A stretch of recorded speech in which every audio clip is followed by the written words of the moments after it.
ብዙዎቻችን ጸበል እንዳንጠመቅ እንደ ምክንያት የምናቀርበው ነገር ይሄ ነው። አንዳንድ ጊዜ የቆረቡ ሰዎች የሚሰሯቸው ስህተቶች አሉ። ታሰር፣ ተቀጥቀጥ፣ ልጅቷ እንዳሰቃያት ትሰቃያለህ ተብሎ የተፈረደበት መንፈስ ነው ላይ ያለው። ምንም ማድረግ አይችልም። ሰላምታዬ ይድረሳችሁ ውድ ኦርቶዶክሳውያን፣ እንደምን አላችሁ? እንደምን እስከ ሰዓት ደረሳችሁ? እግዚአብሔር አምላካችን ከሁላችን ጋር ይሁን።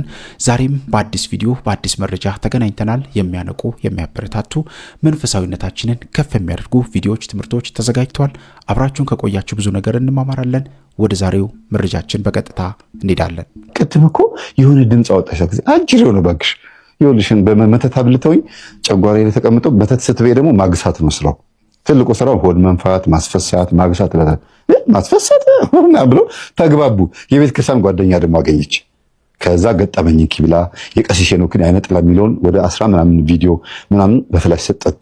አጅሪት ደግሞ ገንዘብ ተበድራ ከካፌው ባለቤት ገንዘብ ተበድራ ቲቪ ገዝታ ነበር ለልጆቿ ብላ እከፍልሃለሁ ብላ። ከዛ እሺ ብሎ ቲቪ ገዝቷት ችግር የለውም ብሏት ቲቪ ለምጣ ሰክታ ጋር ማየት ስታይ ብላ ስትጮህ እኚህ ጎረቤት የተባሉ ሴትዮ ቆራቢ ነኝ ምናምን ያልኳችሁ ስለ ልጅቷ የተናገሩት እሳቸው ብጥት ምንድን ነው ይላሉ። ያሮጌት ንግግር ምን ሆነሽ ነው? ለምን ደምጮህ? እኛ ተያዝና ማናችሁ እናንተ ደግሞ እንዴ መተት ነና መተት የገዛ ጓደኛው እኮ ነን። የማን ጓደኛ? አሁን መጥቶ አልነበር እንዴ? አንቺ ጋር መጥቶ ነበር እኮ አውርተው ነበር። ስለዚህች ልጅ አንቺ ጋር መጥተው አውርተው አልነበር እንዴ? የዛ ጓደኛው ነው። የሰፈርሽ ሰው ነው እንዴ? እሱ ነው እኮ እኛን የላከን እንዴ? ስሙን ጠርተው እገሌ ሲሉ ጊዜ አዎ ልኮን ነው። ለምን ይቺ ልጅ ከስራ እንድትወጣ ልተንጨበጥናት የዛሬ ስንት ወር። ከዛ በኋላ በቃ ወጣችልኝ። የምፈልገው ይሄንን ነው፣ ተልከን ነው፣ ታዘን ነው ይላል እንዴ። በጣም ደነገጡ። ደወሉለትና ልጄ ያሉት ካፌው ማለት አቤት ና እስቲ እፈልግሃለሁ። ከዛ ሲመጣ ምንድነው ጓደኛህ ግን ምን አይነት ነው አሉ። እንዴት የእርሶ ሰፈር ልጅ ነው አሉ። አይ እንደው እኮ ከባድ ነው በሰው መካከል መግባት። እስቲ ና እንሄዳሉና ልጅቷ ቤት ይዘው መጡና ልጄ ቅድም እንደ ጮሽ ሲጮህ ያሉት ደነገጥች። ኧረ ማዘር የኔ እኮ ራሴ አይደለም የጮህኩት እኮ ልጆቼም ሲነግሩኝ እንደዚህ ብለሽ ጮሽ ብሎ ነው የነገሩኝ። ምንድነው መጮህ ማለት ያለ እሱ ደግሞ እስቲ ቅድም እንደ ጮሽ ጮህ ያሏት እሷም እንዴት ብላ ነው መጮህም ብትጀምረው አልገባቸውም እዛ ቤት ውስጥ። ከዛ ጓደኛዋ ጋር ደወለችና ጮህኩኝ እኮ አለቻት። ማርያምን ደሳይ ተያዘልሽ ሰው ጊዜ መጮሄ ነው ልል የሚያስብለው ሰው ጊዜ አዎ አንደኛውን ከጮህ ነው እንሻላለን። ያልጮህላቸው በየሰፈሩ የሚያተራምስባቸው የሚያባላቸው የሚያበጣበጣቸው አሉ ምስኪኖች። እኛም አንደኛችሁን ለይተን ታውቆልናል። መተት ይሁን ቡዳ ይሁን አይነ ጥለው ጊዜ በስልክ ላይ ሄሎ የኔ እህት እንዴት ነሽ ይላታል። ስሉ ማን ባሏ ነህ ምን ሆነ? አይ እኔ አይደለሁም ካፌ ላይ እንድታስተናግድ ነግራኛለች ታሪኩን የምትረዳት ልጅ ነህ? አዎ እሺ ምንድን ነበር? እኔ እንጃ ጮኸች ሲሉኝ ነው የመጣሁት። ቀላል እኮ ነው መጮህ። ምንድን ነው ቀላል ነው ይሄ ምንም ማለት አይደለም። ግን ምን ብለው ጮኸ ግን? ከዛ እንግዲህ እሷ ራሱ በመንፈስ የተያዘች ሰው ነች። ግን ክርስቶስ እንዴት አድርጎ ቆራቢ ናት ደግሞ እንዴት አድርጎ እንደገራላት እላዋ ላይ ሆኖ እየጮኸ እያገሳ የምትወጣበት ቀን ገና ነው። ታሰር፣ ተቀጥቀጥ፣ ልጅቷ እንዳሰቃያት ትሰቃያለህ ተብሎ የተፈረደበት መንፈስ ነው ላይ ያለው። ምንም ማድረግ አይችልም። መሰቃየት ነው በቃ። ረሸኝ እኔ አልፈልግም ምናምን የሚል ነው በቃ። ቅጥል ያለ መንፈስ ነው። እዚህ ላይ ተቀምጦ ስትቆርብ ያህል አማትባ ስትበላ ያህል ስትለብስ ሲያምርባት ስትሳለም ያህል እያየ ግን ቅጥል ነው የሚለው። አንዳንዴ ታስሮ እንዲቆይ የሚፈልገው እየጮሁ የምታዩቸው ልምጥ እያሉ ወይኔ ተቃጠልኩ እንደው ሻኙኝ እያለ የሚደፈድፈው መንፈስ ሰዎቹ እየታመሙ እንደገና በሽተኛ ሆነው ሳይሆን እድለኞች ሆነው ነው። በጣም ታድለዋል እንደዚህ አይነት ሰዎች። ለምን በሉ ኦልሬዲ ሰይጣን እንደሆነ ታውቋል። ምንም ነገር ቢያጠፉ ምንም ነገር ቢሆን ባጅረው ይሳበባል። ወይም ደግሞ ቀኑን ጠብቆ የሚወጣ መንፈስ ላያቸው ላይ እንዳለ ታውቆ አንደኛቸውን ተለይተዋል። ገባችሁ አይደለም? አሁን እንግዲህ ማን ብሎ ጮኸ ስትባል ብላ ስትጠይቅ እንጃ እንግዲህ እንዴት እንደምትጮህ ጮህ ስንላት እንዴ ብዬ ነው የምጮኸው እስቲ ምን ብለሽ ጮህሽ ስንላት ጊዜ አላውቅም። ልጆቹም ስንጠይቃቸው ደግሞ የሚያወሩት ነገር አልገባንም ህፃናቶች ስለሆኑ ምናምን አሉት። ከዛ አንተ ስማ ላውድ አድርጉት አለች። ስማ ማነህ መተት ነህ አለችው። አዎ ነኝ አላለም። እንግዲህ ቆራቢ ስለሆነች ልጅቷ ምንም እንኳን ለባለ መንፈስ ቢጮህ ክርስቶስ ደግሞ አንደበቷን ተጠቅሞ አጅሪውን ተርክ ካላረገው እግዚአብሔር ይመስገን። በዚህ ነው ቅዱስ ጳውሎስ እብዶች ስንባል ጤነኞች ስንባል ደግሞ እብዶች ነን ያለው ምንድን ነው? ስለ ክርስቶስ ነው። ስለ ክርስቶስ እብዶች ነን። እኛ ድሆች ስለሆን ብዙዎችን ባለጸጋ እናደርጋለን ብሎ የተናገረው በዚህ አይነት መንገድ ነውና ስም አንተ ደግሞ መተት ነኝ ይላል። ከማን የመጣኸው ስትል ጊዜ ከገዛ ጓደኛው ከማ ይላል እኮ ከማ አጠገቤ ካለው ነው እባክሽ። በስመ አብ ወወልድ ወመንፈስ ቅዱስ ለማተበ ከዛ እንዴ ማለት እንዴት የሱ ጓደኛ ምን አደረገ? ከዛ ዝግዝግ አድርጎ ተናገረ። እኔ በፊት የዛሬ ስንት ዓመት እንደዚህ ፈልጊያት እንትን ብያት የኔ ላረጋት ስሞክር በማናፍሽል እንትን ልስል ልደፍራት ስሞክር እምቢ አለችኝ። ከዛ ልታዋርደኝ ልታሳስረኝ ስትሞክር እየተከታተልኳት መጨረሻ ላይ ጓደኛዬ ካፌ ገብታ አላገኘኋትም። አገኘሁሽ አሁንማ እጄ ላይ ወደቅሽ ብዬ ያስወጣት በሞክር ጓደኛዬ እምቢ አለ። ከዛ በኋላ መጨረሻ ላይ በመተት የዛሬ ስንት ወር መከዋትና አስወጣኋት እና ሲያስታውስ ድንገት ነው የቀረችበት። አልሄድም ብላ ግግም ያቸው መተት እንደዚህ ነው መተት የሚያደርገው። ራሷ ሆና ግን አልሄድም ነው የምትለው የነበረችው። አልቀወሰችም ግን አልሄድም በቃ አልፈልግም ነው የምትለው። መንፈሱ አልሄድም በይ ነው የሚላት በልቧ በይ ነው የሚላት እንጂ ላባ ላይ ሆኖ አያወራም። በይ ልቧ ላይ ተቀምጦ አይምሯ ላይ ተቀምጦ ሐሳቡን ነው የሚያፈልቀው። ልክ ሔዋንን ቢዩ ብሎ ጸበለሱ እንዳስበላት እንደዚህ አድርጎ አላጎረሳትም። ራሷ እንድትጎርስ ነው ያደረጋት ሐሳብ እያሳሰባት በልቧ ገብቶ ከዛ ደግሞ እሷ ውስጥ ሆኖ ደግሞ አዳምን አሳሰበው ማለት ነው። ልክ እንደዛ ነው የሆነውና ራሱን ያዘ፣ ደነገጠ። ከዛ የምርሽን ነው። ከዛ እሷ መሰለችው የምታወራው እኛን እዛ አትለፍልፍብን፣ እዛ ልጅቷ ስትሆን ታወራታለህ፣ ከኛ ጋር አታወራ፣ ምን እዚህ ያዋርዱኛል ምናምን ብሎ ቁጭ አለ። ልጆቹ ያለቀሱ፣ ህፃናቶቹ ስትቀየርባቸው ስትቆጣ አትቆጩ የሚረዳን እኮ ነው ብለው ልጆቹ በቃ ወደሱ መተው ድብቅ አሉ። ልጁ አይዞቹ ብሎ አቀፋቸውና በስመ አብ ወወልድ ወመንፈስ ቅዱስ ሲላቸው ልቧ መለስ አለ። የዋህ ነው እሱ፣ ምስኪን ሰው ነው፣ ልቡ ንጹህ ስለሆነ ነው። አያችሁ በስመ አብ ወወልድ ወመንፈስ ቅዱስ ሲል ልቧ መለስ አለና በስመ አብ ወወልድ ወመንፈስ ቅዱስ የኔ ውድ ምን ሆነሽ ነው ትላታለች በስልክ ውስጥ። አቤት ስታዩ ደውላለች እሷ ጋር።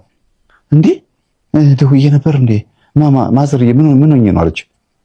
ወይ ጉድ አንቺ ልጅ እንደው በህይወት ዘመንሽ ክፉ ይመጣብሽና ይህ ማን እንደሚጸልይልሽ አላቅም መልስ ያደርግልሻል። ይመጣና መልስ ምንድነሽ አንቺ ልብሽ ምንድነው? ወዴት ነው የሚጠብቅሽ መልአክ ስንት ነው አሏት። እንጃማ ማን እንግዲህ እንደዚህ ነው የምኖረው፣ እናቴንም ነጥቆኝ በቃ እኔ አላቅም ብቻ ምን አይነት ሰው ነኝ ግን አለች። ዋው በጣም የሚገርም ነገር ነው። እኔ በዚህ ልክ አንድን ሴት እግር በእግር እየተከተለ ሰው እንዲጠላትና ሰው እንዳይቀርባት የሚያደርግ መንፈስ አይቻልም። ይሄ መተት የመጀመሪያ መተት አይደለም። መጀመሪያ የዝሙት መንፈስ አይቷታል። የሱ የዝሙት መንፈስ ላይዋ ላይ ያለው አይነ ጥላ ደግሞ ትምህርቷን ልታቋርጥ ቡዳ አይነ ጥላ ማለት ነው። እናቷም እንድትሞት ያደረገ ከዛ በችግር እንድትቆራመድ ያደረገው ደግሞ የቤተሰብ ዋና መንፈስ አለ። አሳልፎ እንዳይሰጣትና እንዳትደፈር የኔ ሚስት ናት ብሎ የሚያስብ ነው። አንድ ጊዜ በህመም ታማ ክስት ብላ ያ አካሏ ይጠፋል ብሎ መንፈሱ ሲያስብ እግዚአብሔር የሰጣት አካሏ ስለሆነ ምንም ሊሆን አልቻለም። ፊቷ ጥልል ብሎ ከአንገቷ በታች የሆነ ሰውነቷ ግን ምንም አልተነካም፣ ታማ እንኳን እና እኚህ እናት እድለኛ ነሽ ልጄ፣ እድለኛ ነሽ። ጸበል ስጠመቅ ብጮስ ብዙዎቻችን ጸበል እንዳንጠመቅ እንደ ምክንያት የምናቀርበው ነገር ይሄ ነው። ምናልባት ወይ ካሳለፍነው ህይወት የተነሳ ወይ አሁን ላይ ካለንበት የኃጢአት ህይወት የተነሳ ወይም ደግሞ አንዳንድ ከምንጠረጥራቸው አጋጣሚዎችና ከምንጠረጥራቸው ሰዎች የተነሳ ጸበል መጠመቅን በዚህ ምክንያት ብጮስ ክፉ መንፈስ ቢኖርብኝስ ብለን የምንፈራ ሰዎች አለን። እንደምታውቁት ጸበል በቤተክርስቲያናችን ይሄ ዕለት ተዕለት የምንጠመቀው የፈውስ ጸበል ማለት ነው። እሱ ሁለት አገልግሎት አለው። አንደኛው ስጋዊ ፈውስን መስጠት ነው። ሁለተኛው ደግሞ ክፉ መንፈስ የሚኖርባቸው ሰዎችም እግዚአብሔር አምላክ በዛ ቅዱስ ውሃ አድሮ ያ ክፉ መንፈስ እንዲገለጥና ከላያችን ላይ እንዲርቅ ምክንያት ሊሆን ይችላል። ስለዚህ ብዙዎቻችን ይህንን ሁለተኛውን ነገር በመፍራት ጸበል መጠመቅን እንሰጋለን። እንዲህ መስጋት በነገራችን ላይ ትክክል አይደለም። ሲጀምር ለክፉ መንፈስ እንደዚህ አይነት ፍርሃት ውስጣችን መኖሩ በራሱ ፍጹም ስህተት ነው። ያን ልንፈራም አይገባም። ሲቀጥል ደግሞ ምናልባት ካለብንም ደግሞ የሆነ ቢጋለጠስ ብሎ መጠመቅን መፍራት ምን ማለት ነው? እንደውም ጥሩ ነው እንጂ ታዲያ ሳናውቀው ከኛ ጋር ነገር ቢኖር ይሻላል። ሲቀጥል ስንጠመቅ አልጮህንም ማለት የለብንም ማለት አይደለም። ድንገት ቢጋለጥስ ብሎ በጣም መስጋትም ደግሞ ጤናማ ትክክል አይደለም። በነገራችን ላይ ሰዎች ለመፈወስ ከዚህም በላይ በጣም ብዙ ነገር እኮ ያደርግ ስጋዊ ፈውስን ለማግኘት እኮ ቀዶ ጥገናም ጭምር እናደርጋለን አይደል? ስለዚህ ይሄ የፈውስ አንዱ መንገድ ነው። እንደዛም ከሆነ እሰየው፣ እንደውም ተጋለጠ በደንብ ከሰይጣን ጋር ታግለን ያንን ክፉ መንፈስ ከራሳችን እንድናርቀው ወደ ንስሐ ሕይወት እንድንመለስ ወደ ቁርባን እንድንቀርብ ያደርገናል። ሌላውና ትልቁ ነገር ደግሞ ልታውቁት የሚገባው ነገር በኃጢአት ዓለም በኃጢአት ሕይወት ውስጥ ካለን ኦሬዲ እሱ አለ የለም ብሎ ምንም ሲጀመር ኖረ አልኖረ ይሄ ባይዘው የኃጢአት ዓለም ውስጥ እኮ ነው ያለ ነው። ስለዚህ የግድ ወደ ንስሐ ሕይወት ካልመጣ በቀር የንስሐ ሕይወት ካልኖረ በቀር እሱ አለብኝ ወይስ የለብኝም እሱ እኮ ሌላ ምንም ሊያደርግ ካለብህም ሌላ ምንም ሊያደርግ እኮ አይችልም። ኃጢአት ነው ሊያሰራ የሚችለው። ያንን ኃጢአት ደግሞ ኦሬዲ እየሰራ ነው። ስለዚህ ምንድነው እሱ ቢኖር ምን እንዳያደርግ ነው የምንፈራውና ይሄ ፍጹም የተሳሳተ ፍርሃት ነው። ጸበል መጠመቅ በጣም ለብዙ ነገር ጥቅም አለው። የፈውስ ጸበልን ሁላችሁም በየአጥቢያችሁ ባለ አብያተ ክርስቲያናት እየሄዳችሁ እንዲሁም ደግሞ ወደ ገዳማትም እየሄዳችሁ ተጠመቁ። ሰላም ክርስቶስ ይብዛላችሁ። አንዳንድ ጊዜ የቆረቡ ሰዎች የሚሰሯቸው ስህተቶች አሉ። በእርግጥ ከቁርባን ጋር በተያያዘ ከቁርባን በፊትና በኋላ ማድረግ ያሉብንን የሌሉብንን ነገሮች የነፍስ አባቶቻችን ያስተምሩናል። ግን ብዙ ጊዜ በዙሪያ ያሉ ሰዎች የማያቸው የሚቆርቡ ሰዎች የሚፈጽሟቸው አንዳንድ ስህተቶች አሉ።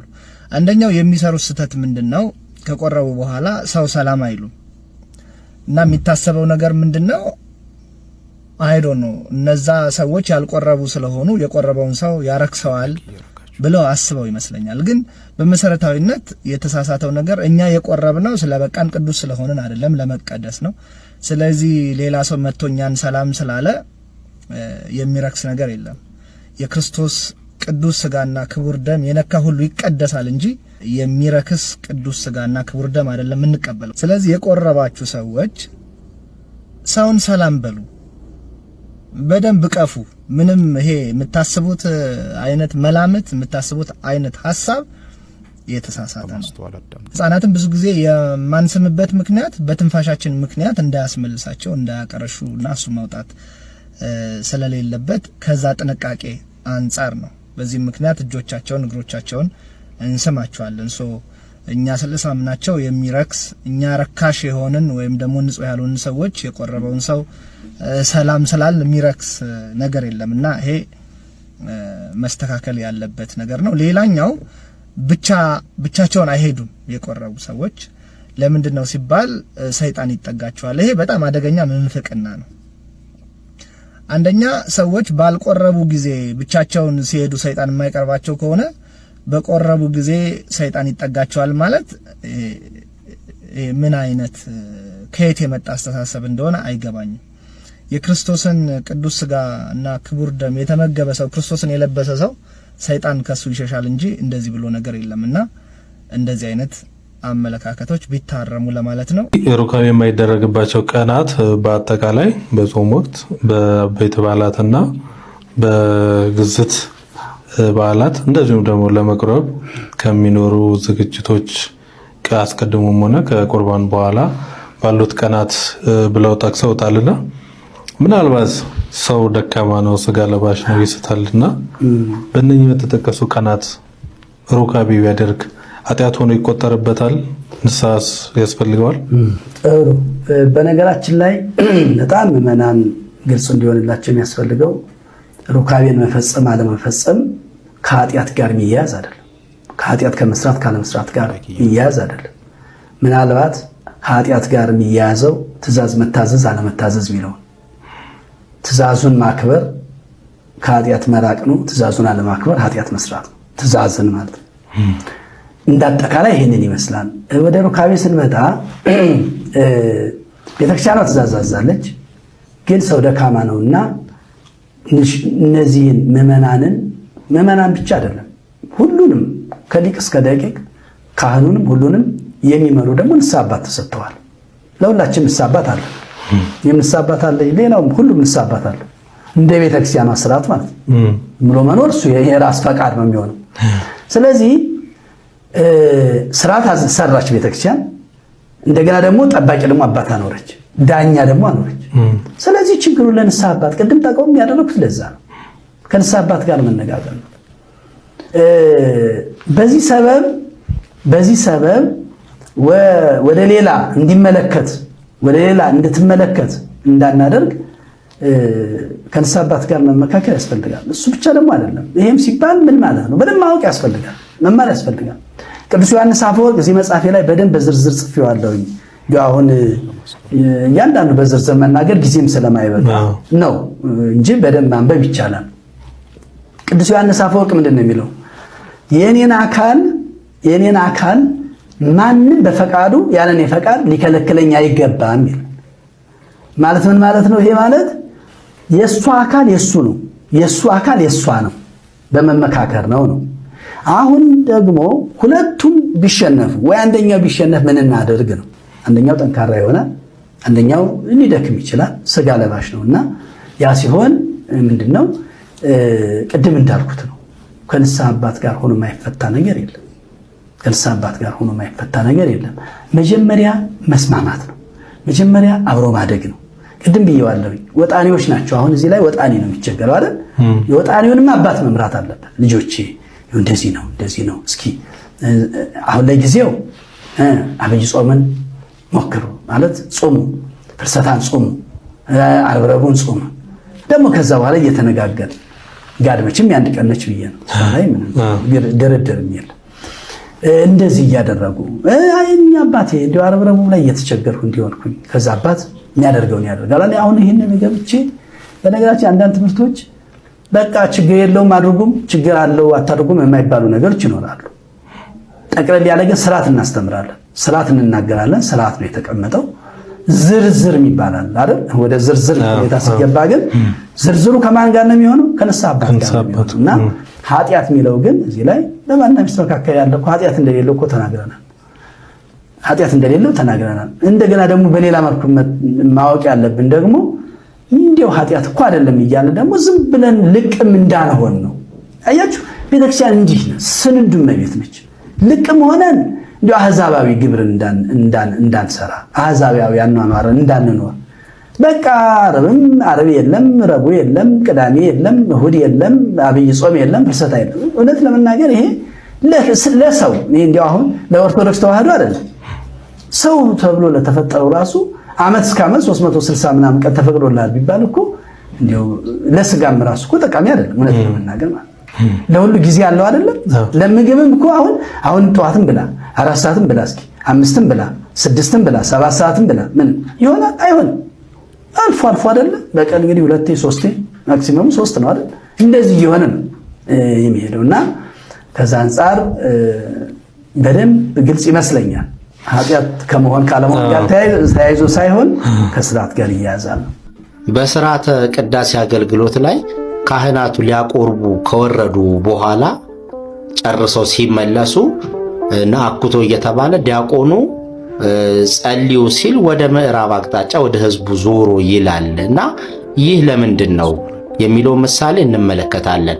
እንግዲህ በቅዳሴ አገልግሎት ላይ ቁርባን በሚወርዱበት ጊዜ ካህናቱ አቁርበው ሲጨርሱ ናኩቶ እያለ ዲያቆኑ ፊታቸውን አዙሮ ወደ መቅደሱ ከተመለሱ በኋላ ማለት ነው፣ ወደ ውስጥ ሳይገቡ እዛው አውዱ ላይ ቆመው ቅድስት ውስጥ ናኩቶ በሚባልበት ሰዓት ላይ ናኩቶ ብሎ ከጨረሰ በኋላ ጸልዩ ያለው ሀዳፊ ነፍስ ወይም ደግሞ ስርዓተ ቅዳሴ ከሆነ ሁልጊዜም አይደለም፣ እንደ ቅዳሴው አይነት ይወሰናል። ጸልዩ ያለውና የሌላቸው ቅዳሴዎች አሉ ማለት ነውና ልክ ጸልዩ የሚባል ከሆነ ካህናቱ አውዱን ወይም ደግሞ ክቡር ስጋውና ቅዱስ ደሙን የያዙት ካህናቱ ፊታቸውን ወደ ምዕራብ ያዞራሉ። ዲያቆኑም ጽዋውን ክቡር ደሙን እንደያዘ ወደ ምዕራብ ይዞራል። ከዛ በኋላ ወካዕበ ናስተበቁ ዳግመኛ ሁሉን የሚይዝ እግዚአብሔር እንማልዳለን ብለው ካሉ በኋላ ጸልዩ ሲል ዲያቆኑ ወደ ምዕራብ ዞሮ ጸልዩልና ተመልሰው ወደ ምስራቅ ወደ መንበሩ ይዞራሉ። ከዛ በኋላ ጨርሰው አሜን ሲባል ይገባሉ ማለት ነው። ይህ ስርዓት ለምንድን ነው ምንድነው ወደ ህዝብ የሚያዞራቸው የሚለውን ነገር ስንመለከት እንግዲህ ቤተክርስቲያን ያለ ምሳሌ አታደርግምና ዕውቀት ይሆናችኋል እንድታውቁ ስለሚያስፈልግ ነው። ምዕራብ እንግዲህ የዲያብሎስ ማደሪያ የሲኦል መገኛ እንደሆነ ይታወቃል። ምስራቅ ደግሞ የእግዚአብሔር ማደሪያ የክርስቶስ መምጫ እንደሆነ የሚመጣበትም እንደሆነ ሁላችንም እናውቃለን።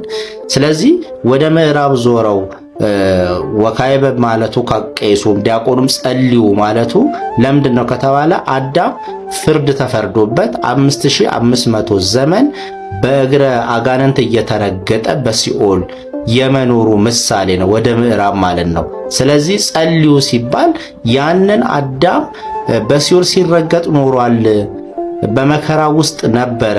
ነገር ግን ክርስቶስ በአካለ ነፍስ ወደ ሲኦል ወርዶ ተንሱ ለጸሎት ብሎ አዳም ጸሎትን አውጆላቸው ሲኦል ውስጥ ያሉ ነፍሳት አቤቱ ይቅር በለን ብሎ መምጣቱን አውቆ እሱም ጌታችን መድኃኒታችን ኢየሱስ ክርስቶስ ሰላም ለእናንተ ይሁን ብለው ከመንፈስ ጋር ብለው አውጀው ከሲኦል እስከሚወጡበት ሰዓት ድረስ በዛ ነበሩና ያንን ምሳሌ አድርጋ ቤተክርስቲያን አዳም 5500 ዘመን በዚህ በእግረ አጋንንት እየተጠቀጠቀ በሲኦል ውስጥ ኖረዋል የሚለውን ምሳሌ አድርገው ወደዛ ዞረው ጸልዩ ይላሉ። ከዛ ከተመለሰ በኋላ ደግሞ ፊታቸውን ወደ ምስራቅ ይመልሳሉ። ለምን ሲባል በሲኦል የነበረ አዳም በክርስቶስ መስዋዕትነት በክርስቶስ ሞትና መከራ በእሱ በቆረሰው ስጋው ባፈሰሰው ደሙ ወደ ገነት በምስራቅ ወዳለችው ወደ ገነት ተመልሷል የሚለውን ትምህርትና ስብከት ሊሰብኩን ስለፈለጉ ስርዓተ ቤተክርስቲያን ይህንን ነገር አስቀምጦልናል ማለት ነው። ስለዚህ ወደ ምዕራብ መዞሩ የአዳም በዛ መኖር ምሳሌ ነው። ከዛም በኋላ ደግሞ ወደ ምስራቅ ሲመለሱ አዳም ከባርነት ወጥቶ በክርስቶስ ስጋና ደም ከብሮ እግዚአብሔር ወደ ገነት እንደመለሰው ለማስተማር ነው ማለት ነው። ሲቆርቡ ቪዲዮ መቅረጽ ነው። ክርስትና ሲነሳ መቅረጽ ነው። እኔስ እንጃ አብራችሁ ሚስት ጋር ስትነሳ ሳትቀረጸው ትቀራለህ ይመስለኛል። ጅራት ነው የቀረ እንጂ ግብረ ሰዶም የማይሰራ ማንም የለም። ባረለ አግኝቷል ይሮጥ ሄዶ ገባ። አንተ ምንድን ነው ብዬ መለስ አደረገው። ክርስትና ሲነሳ ቪዲዮ ሊቀርጽ ነው አለ። እምነት የለውም። እነ ጫማው ነው ጊዮርጊስ ሲረገጥ ያየው እርግጥ ያርገው። እናንተ ምንድነው አማላችሁ? ምንድነው ለውጣችሁ ከእናንተ ማለት ነው? የምታምኑ ከሆነ ማመን ነው፣ መታመን ከሆነ ተሰመቶ ነው። ክርስቶስ ማለት ምንም እንኳን እያለም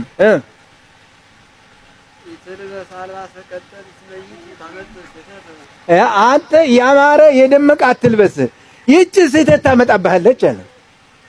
ልጅቷ ለባሹን እኮ የሚፈልገው የለም። በማዕለል ቀለም የተቀባ ያጌጠ ጫማ አታድርግ። በጣት በ10 ጣቶች ላይ ቀለበት አታርጋለህ። ስህተት ነው ያመጣብሃል። ይህ ሁሉ የዝሙት ምልክት ነው አለ። ጸጉር መበጠር፣ እዚያ መከርከም፣ ረንዱ ማታረጉት ምን አለ? ጅራት ብቻ ነው ያለ ይኖር ሆነ ከተባብዘው ተያጃለው። ደግሞ ሞክሩ እንደዚህ እዚህ ላይ ጅራት ታረጉና በአራት እግር እየተጓዛችሁ ሞክሩ። ያው አርጋችሁ አለ ጉርድ መታጠቅ እኮ ግብረ ሰዶም ነው መስሪያ። በቁም ለመገናኘት ነው። ልብሷ ስተምታዋል ሰዓት የሚሄድበት ነው እንጂ አሁን ክርስቲያን ጉርድ ይለብሳል? ምንድነው አሁን ጉርድ መለበሱ ምንድነው ጥቅሙ? ይሄንን ተከናነባችሁት። ይሄንን ቦዘን ታረጉት ምንድነው? ወንዱ ደግሞ ሱሪ ታጠቁ አለ ደግሞ እንዲህ ሲል መነጻጸሪያ ሁላ ይታያል። እዚያ ዝንቦች ህርህር ይላሉ። የቂጡ መሸፈኛ የለውም እኮ ወንድ ነው ብሎ ይናገራል። ያገራት ሌባ ባንዲራ ቀዳጅ ወጣት ነው። አይኔን ያውጣ አንተ ሌባ፣ ያገሪቱ ሌባ። ስለ ሀገር ምን ታውቃለህ? ወሬ ነው የምታወራ። ቴዎድሮስ በላይ ዘለቀ አንጀትን እንዳል ጦር ይዝለቀውና ዘመቻ ሲሉ እናት የጥሪ ጉጆዋ ነው ደብተኛ አንተ ድጉይ የእንጀራት አይደል ሀገርና እንደ ወዲያዝ ኧረ ብታገኛት ትሸጣት ነበረች። ይዘት ጠፍቶ ነው እና ይሄን አታርጋል። ስህተት ነው እኮ እንደዚህ። ይሄንን እያወገዙ ነው የተናገሩ። ጸጉርህን ዝርዝር አድርገህ ሹርቤ አትሰራው አለ።